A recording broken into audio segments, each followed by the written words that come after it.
आप सभी का एक बार फिर से आपके अपने चैनल स्टडी 58 में स्वागत है। आज हम देखेंगे 1942 के भारत छोड़ो आंदोलन के बारे में। ये टॉपिक थोड़ा लंबा है, इसी कारण हो सकता है इसके 2 पार्ट भी हो सकते। तो इस पूरे पार्ट के अंदर हम विभिन्न घटनाक्रम को क्या करेंगे, कवर करने का प्रयास करेंगे, है ना। जिसमें इसकी भूमिका, फिर इसके भारत छोड़ो आंदोलन प्रारंभ करने के क्या कारण थे, इसकी प्रमुख घटनाक्रम क्या थे और इसका प्रचार कैसे हुआ, कांग्रेस की विभिन्न बैठकें, और फिर इस आंदोलन का नेतृत्व किसने किया था, इस आंदोलन के दौरान कौन कौन सी समांतर सरकारों की स्थापना हुई थी, और बाकी जो राजनीतिक दल है उनकी इस आंदोलन के प्रति क्या प्रतिक्रिया रही थी, है ना। तो इस पूरे संपूर्ण घटनाक्रम के बारे में हम अध्ययन करेंगे। तो मेरे चैनल को सब्सक्राइब करें और सब्सक्राइब करने के साथ साथ वीडियो को लाइक, कमेंट, शेयर जरूर करें। अब करते हैं इस वीडियो को प्रारंभ। तो भारत छोड़ो आंदोलन भारतीय स्वतंत्रता आंदोलन का एक ऐसा जन आंदोलन था जिसने ब्रिटिश सरकार की क्या कर दी थी, नींव ही हिला करके रख दी थी, यानी इसकी जड़ें ही हिला करके रख दी थी। क्योंकि ये बहुत ही महत्वपूर्ण आंदोलन था, ये स्वतः स्फूर्त आंदोलन था।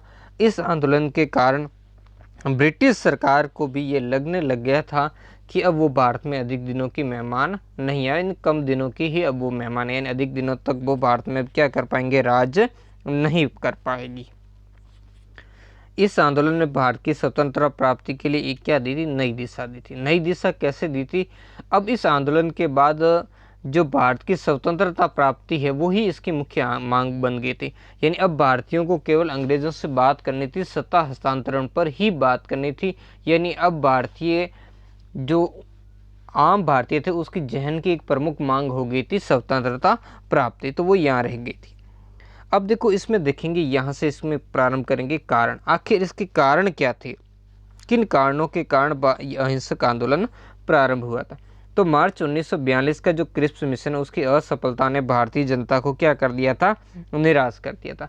अब क्या था कि जिस ढंग से क्रिप्स मिशन की वार्ता भंग हुई उसको इंग्लैंड बुलाया गया, और इसके संदर्भ के अंदर जो ब्रिटेन की संसद है उसके अंदर भी जो बहस हुई थी उससे भी ये सिद्ध कर दिया कि ये संपूर्ण जो क्रियाकलाप किया गया वो राजनीतिक धूर्तता मात्र था। यानी विश्व जनमत उसके आंखों के अंदर धूल झोंकना था, और जो इसकी जो सारी असफलता है उसका क्या करना था, उसको भारतीय जनता पर, यानी जिसमें हम कहते हैं कि सारा दोष भारतीयों पर ही लादना था, बाकी इसमें कुछ करना नहीं था। तो इस कारण सारा देश क्या हो गया था, इस क्रिप्स मिशन के कारण निराशा के अंदर, व्यग्रता के अंदर डूब गया था। तो ये इससे भारतीयों के अंदर बड़ा ही असंतोष व्याप्त हुआ था, क्योंकि जो क्रिप्स मिशन है वो किसी प्रकार के जो संवैधानिक गतिरोध है उसको हल करने में असफल रहा था। और अब भारतीय ये चाहने लगे कि अगर वो ज़्यादा समय तक चुप बैठेंगे तो इसका मतलब यह होगा कि उनका भविष्य ब्रिटेन हाथों में सौंपने के समान ही होगा। इस कारण भारतीयों ने अब क्या किया, विरोध किया। यानी वो चाहते थे कि अब अंग्रेजों को कोई भी मौका नहीं दिया जाए, यानी अंग्रेजों को भारतीयों से विचार विमर्श किए बिना उनके भविष्य के निर्धारण का जो अधिकार मिल जाएगा वो अधिकार कभी उन्हें नहीं प्राप्त हो। इसी कारण भारतीय क्या चाहते थे, अब एक कोई जन आंदोलन खड़ा करना चाहते थे। दूसरा इसमें कारण था द्वितीय विश्व युद्ध के दौरान जो कीमतों में वृद्धि हुई थी और आवश्यक वस्तुओं की कमी हुई थी, इसके कारण भी भारतीय जनता के अंदर क्या हो गया, असंतोष बढ़ने लगा। द्वितीय विश्व युद्ध में सारे संसाधन युद्ध के अंदर ठोक दिया गया, तो इसी कारण मूल्यों में बेहद सा वृद्धि हो गई। चावल है, नमक है आदि जो आवश्यक वस्तुएं थी उनके अभाव के कारण जनता का सरकार के विरुद्ध क्या था, तीव्र असंतोष व्याप्त हो गया था। इधर जो जापान के आक्रमण के डर के मारे में सरकार ने बंगाल और उड़ीसा की जो नावें उनको क्या कर दिया, जब्त कर लिया। तो इस कारण भी स्थानीय लोगों को परेशानी का सामना करना पड़ा। और दूसरी जो दमनकारी और भेदभावपूर्ण भू नीति का जो सारा असम, बंगाल और उड़ीसा में लिया गया था, इससे भी भारतीय बड़े ही क्या थे, रुष्ट थे। तो ये आर्थिक जो संकट था, इस संकट के कारण भी भारतीयों के असंतोष फैला, और इसी असंतोष ने भी क्या किया, इस आंदोलन को खड़ा करने की एक महत्वपूर्ण भूमिका इसमें निभाई थी। अगला कारण क्या है, ब्रिटेन द्वितीय विश्व युद्ध में मलाया, सिंगापुर और बर्मा से क्या हो रहा था, पीछे हट रहा था, क्योंकि इन क्षेत्रों पर किसने कर दिया था, जापान ने अधिकार कर लिया। यानी दक्षिण पूर्व एशिया के अंदर ब्रिटेन की हार हुई। इससे ये लगा, भारतीयों को लगा कि शक्तिशाली ब्रिटेन का जो पतन हो गया है, इससे भारतीयों के अंदर असंतोष बढ़ा और साथ में उसमें भी इच्छा शक्ति जगी कि अंग्रेजों को भारत से क्या हो गया, बाहर भगाया जा सकता था। यानी ब्रिटिश शासन के स्थायित्व में अब लोगों की कोई आस्था नहीं रही। इसका प्रमाण भी मिला कि लोग क्या करने लगे, डाकघरों और बैंकों से अपना रुपया क्या लगाने लगे, वापस लगाने लगे। इसके अलावा जो मलाया और जो ब्रह्मा है, यहाँ से जो ब्रिटिश सरकार ने इसको खाली करने के लिए जो तौर तरीके अपने, उससे भी भारतीयों में क्या हुआ, असंतोष हुआ। असंतोष कैसे हुआ, क्योंकि सरकार ने यहाँ क्या किया गया, यूरोपीय की बस्तियां तो खाली करवा दी, लेकिन स्थानीय जो निवासी उनको भाग्य के भरोसे छोड़ दिए। यानी जापानी आक्रमण वो मारे जाए या बचे, वो उनके भाग्य पर है। इसके अलावा यहाँ अंग्रेजों ने दो तरीके की सड़कें बनाई।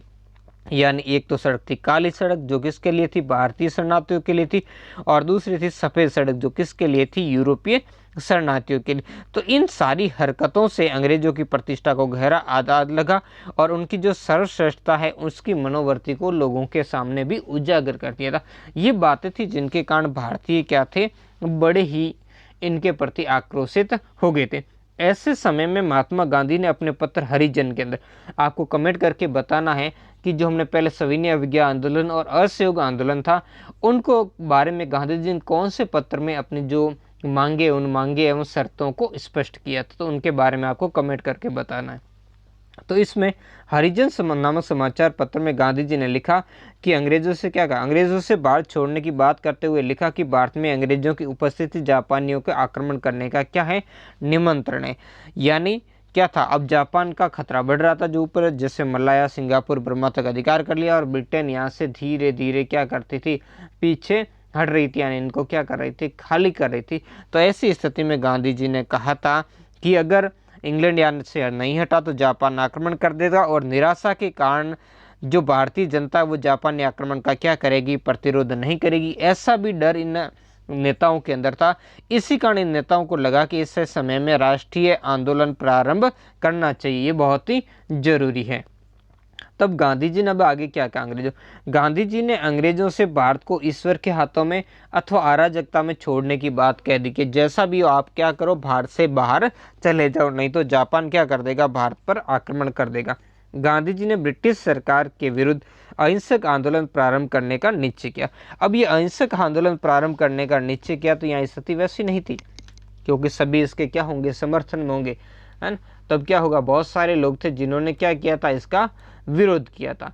यानी कौन कौन थे वो लोग जिन्होंने विरोध किया, अब्दुल कलाम आज़ाद और जवाहरलाल नेहरू इसके पक्ष में, यानी अब्दुल कलाम आज़ाद और जवाहरलाल नेहरू इसके पक्ष में नहीं थे। उन्हें जो गांधी जी की योजना क्या लग रही थी, अव्यवहारिक लग रही थी। यानी यहाँ हो क्या रहा था, जो आगे हम देखेंगे, वर्धा कांग्रेस की जो बैठक हो रही थी, जिसकी अध्यक्षता भी कौन कर रहे थे, अब्दुल कलाम आज़ाद। तो इसी के अंदर ये प्रस्ताव पारित किया गया था। हालांकि कांग्रेस के अंदर जो ये दोनों गुट थे, जो क्या चाहते थे, जो इस तरीके का आंदोलन खड़ा करना नहीं चाहते थे। इसके अलावा एक व्यक्ति और थे, राजगोपालाचारी, जिन्होंने क्या किया था, जो मद्रास के अंदर क्या करते थे, अपने कांग्रेस की सरकार का गठन करना चाहते थे।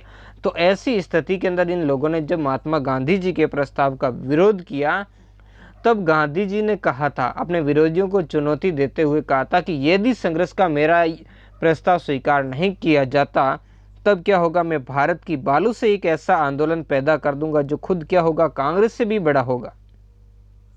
तो कांग्रेस जो कार्य समिति है उसकी वर्धा के अंदर 14 जुलाई 1942 को अपनी अहम बैठक के अंदर महात्मा गांधी के अहिंसक संघर्ष का जो कार्यक्रम है उसको स्वीकृति प्रदान कर दी। यानी अब क्या हुआ, अब जवाहरलाल नेहरू ने जो पहले क्या कर रहे थे, विरोध कर रहे थे और कह रहे थे कि हम दुधारी तलवार पर हैं, है ना, उस पर चलने जा रहे हैं, जिसकी चोट हमारे ऊपर भी पड़ सकती है और इससे क्या हो सकता है, हमें नुकसान भी हो सकता है। तो इसी के बाद में हालांकि गांधी जी इसके क्या हो गए, बाद में समर्थक बन गए थे। अगस्त में अखिल भारतीय कांग्रेस समिति की बैठक में इस प्रस्ताव का क्या होना था, अनुमोदन, जो कहाँ पर होनी थी, अपने ये बम्बई के अंदर होनी थी। तो जो अगस्त 1942 के अंदर जो बम्बई के अंदर अखिल भारतीय कांग्रेस समिति की बैठक में क्या किया गया था, इस प्रस्ताव को प्रस्तुत किया गया था। कब किया गया था? जो 7 अगस्त को यहाँ की कांग्रेस कमेटी की क्या हुई थी?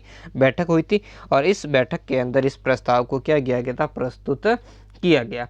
और 8 अगस्त 1942 को भारत छोड़ो का ये प्रस्ताव पारित हो गया था, जिसमें अंदर क्या था कि भारत से ब्रिटिश शासन को क्या किया जाए? तो तुरंत समाप्त किया जाए, और साथ में ये घोषणा की कि स्वतंत्र भारत सभी प्रकार की फांसीवादी और साम्राज्यवादी शक्तियों से संवय रक्षा करेगा और अपनी अखंडता को क्या करेगा? बनाए रखा जाएगा, और अंग्रेजों की वापसी के पश्चात कुछ समय के लिए अस्थायी सरकार का क्या किया जाएगा?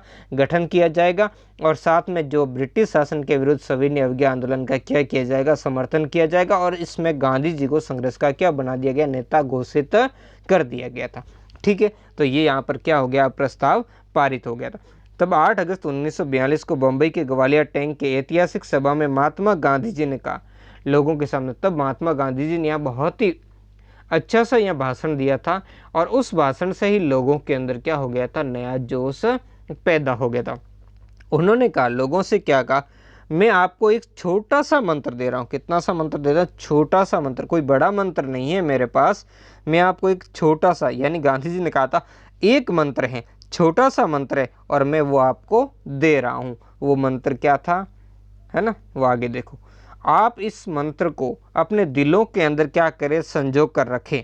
यानी क्या करें? आपको इस मंत्र को अपनी हर सांस के द्वारा व्यक्त करें और अपने हृदय के अंदर क्या करें? अंकित रखें, और आप इस हर एक सांस में इसका जाप करें। और वो मंत्र है कौन? करो या मरो। हम या तो भारत को स्वतंत्र करवाएंगे या इस प्रयास में मारे जाएंगे, मगर हम अपनी पराधीनता का स्थायित्व देखने के लिए अब जिंदा नहीं रखेंगे।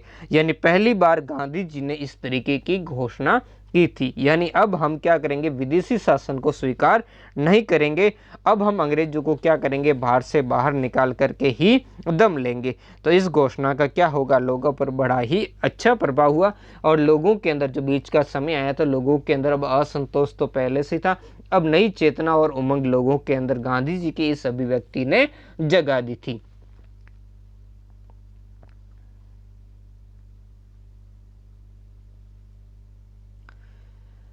इससे पहले कि कांग्रेस आंदोलन चला थी, है ना, 9 अगस्त।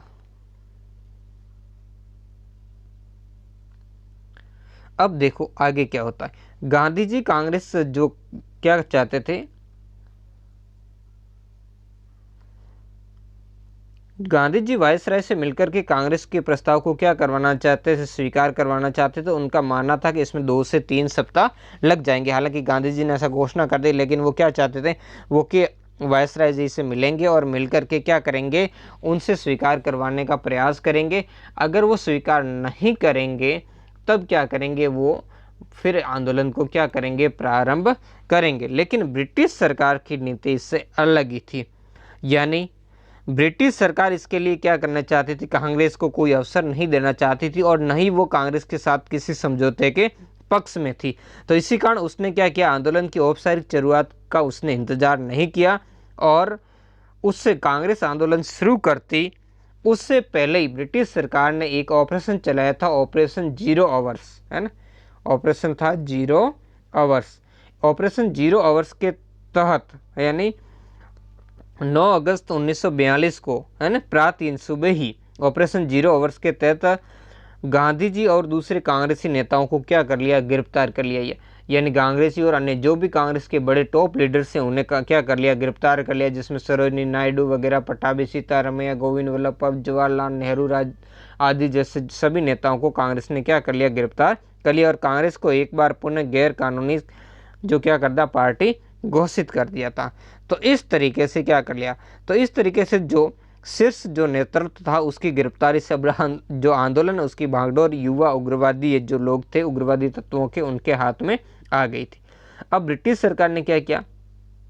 गांधी जी, सरोजिनी नायडू और उनके साथ में कस्तूरबा गांधी थी, इनको तो पूना के जो आगा खां पैलेस के अंदर रखा गया, और कांग्रेस के अन्य नेताओं को अहमदनगर दुर्ग के अंदर क्या कर दिया गया? नजरबंद कर दिया गया, जिसमें गोविंद वल्लभ पंत थे, पट्टाभी सीतारामैया, जे.बी. कृपलानी आदि लोग थे, उनको वहां पर गिरफ्तार कर लिया। अब देखो, राजेंद्र प्रसाद बंबई नहीं आए थे, वो कहाँ पर थे? पटना के अंदर थे। तो वहीं उनको गिरफ्तार करके जो पटना की बांकीपुर जेल उसके अंदर उनको बंद कर दिया गया, यानी इसलिए उन्हें पटना के अंदर गिरफ्तार करके वहाँ नज़रबंद कर दिया गया था। अब इस आंदोलन की कोई निश्चित योजना तैयार नहीं की गई थी। हालांकि इसके जो निर्देश थे, गांधी जी ने वो निर्देश तो हालांकि 8 अगस्त को ही दे दिया था, फिर भी इन नेताओं की तुरंत ही गिरफ्तारी के कारण क्या होता, अब कोई निश्चित तरीके से योजना नहीं बना पाई। यानी कांग्रेस के प्रमुख नेताओं की गिरफ्तारी से अब जनता क्या हो गई थी, नेतृत्व विहीन हो गई थी। इसी कारण आंदोलन की जो बागडोर है वो युवा उग्रवादी जो तत्व थे उनके हाथ के अंदर आ गई थी। अब देखो इधर होता क्या है, इधर जब राष्ट्रीय नेताओं की गिरफ्तारी हो जाती है तो लोगों के अंदर जन आक्रोश फैल जाता है। लोगों के अंदर क्या हो जाता है, बड़ी इसमें अचानक से लोगों के अंदर आक्रोश हो जाता है और उसमें आक्रामक तूफान उभर आता है और इसी कारण जनता क्या करती है, अपना नियंत्रण खो देती है। देश के कई जैसे बम्बई, अहमदाबाद, पूना, दिल्ली, कानपुर, इलाहाबाद, पटना आदि प्रमुख जो बड़े बड़े शहर हैं उनमें क्या किया गया, बड़े बड़े जुलूस निकाले गए, है ना। लोगों ने बड़े बड़े जुलूस निकाले गए। स्कूल, कॉलेज और कारखानों में क्या की गई, हड़ताल। स्थान स्थान पर स्वतः स्फूर्त, यही इस आंदोलन की बहुत ही महत्वपूर्ण विशेषता है कि जगह जगह स्वतः स्फूर्त क्या हो गए, आंदोलन होने लगे थे। सरकारी प्रेस पर भी लोगों ने हमला बोला, है ना। तो इस तरीके से क्या किया, काफ़ी सारी कार्य इस समय में किए गए और ब्रिटिश दमन चक्र से आक्रोशित जनता हिंसात्मक कार्रवाइयों में लिप्त हो गई। क्योंकि गांधी जी और उसके टॉप लीडर्स को जब सरकार ने गिरफ्तार कर लिया तब फिर क्या था, कोई इनका क्रांतिकारियों का कोई नेतृत्व करने वाला नहीं रह गया था। तब लोग क्या हुए, अपने हिसाब से इस आंदोलन को समझा और उस हिसाब से इस आंदोलन को चलाया। इसी कारण यहाँ इस समय हिंसात्मक गतिविधियां भी फैल गई थी।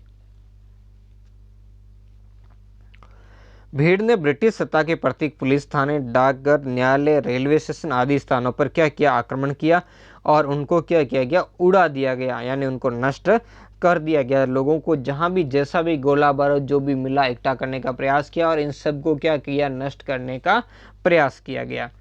और सार्वजनिक भवनों पर क्या किया गया, अब तिरंगा फहराने, रेल की पटरियां उखाड़ने लगे, पुल उड़ा देने और टेलीफोन तार की लाइनें काट देने का सिलसिला चलने लगा। यानी जो भी ब्रिटिश सरकार के जो भी स्ले किए गए, क्योंकि लोगों के अंदर बड़ा ही आक्रोश था।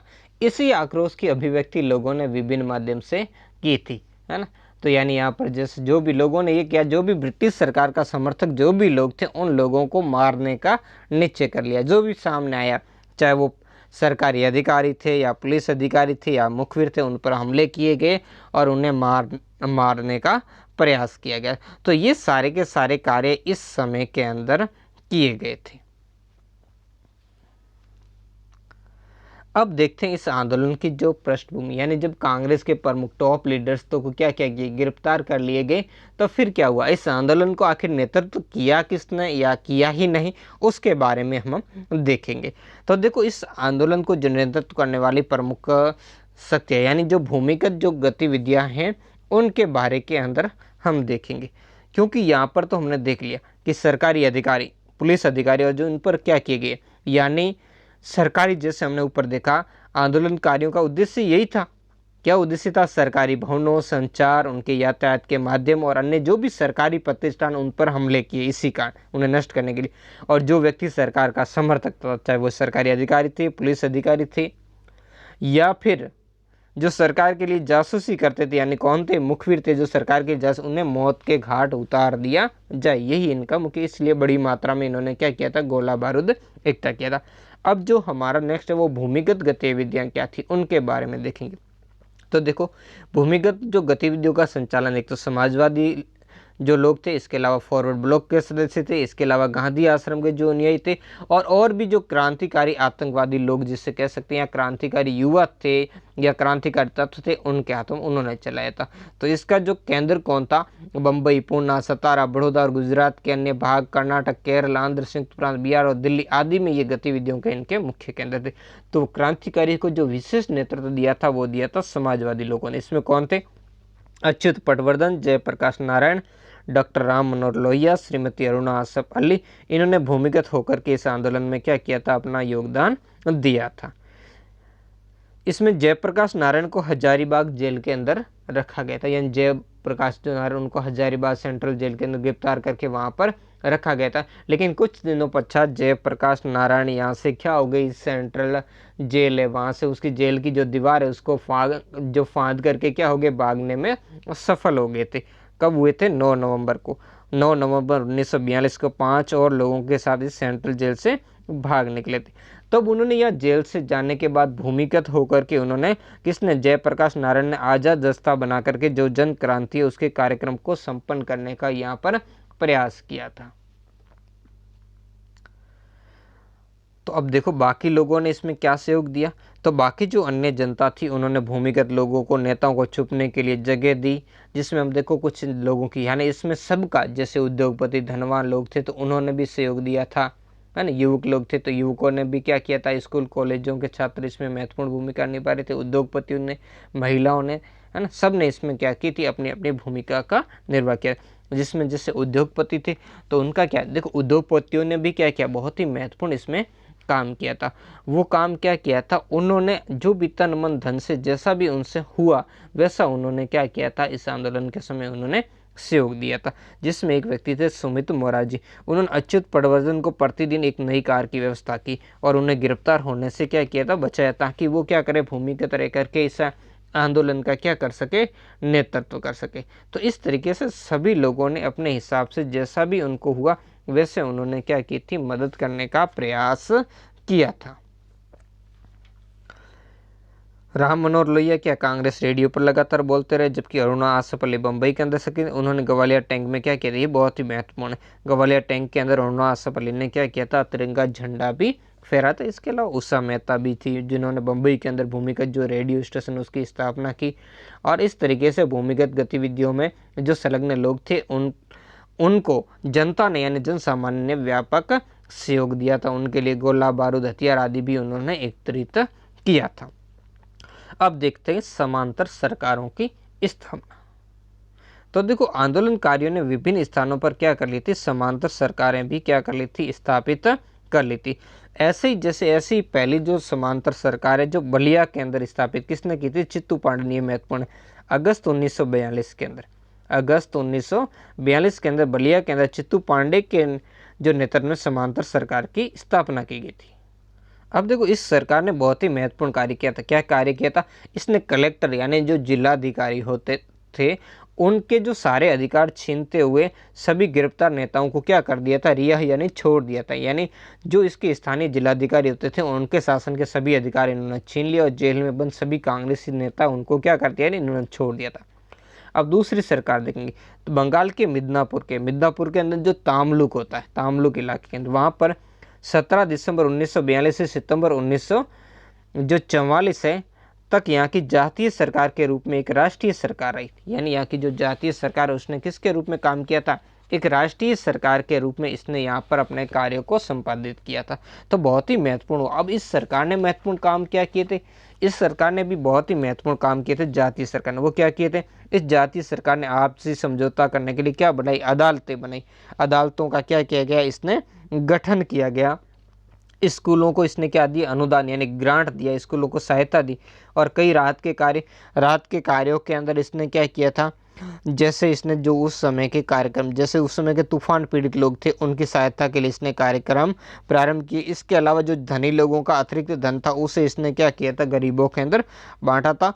और इसके अलावा इसने एक सशस्त्र जो विद्युत वाहिनी उसका भी गठन किया गया था। अब देखेंगे तीसरी सरकार जो सतारा के अंदर थी, महाराष्ट्र के सतारा में समांतर सरकार जो सबसे दीर्घजीवी यानी सबसे लंबे समय तक ये सरकार चली थी।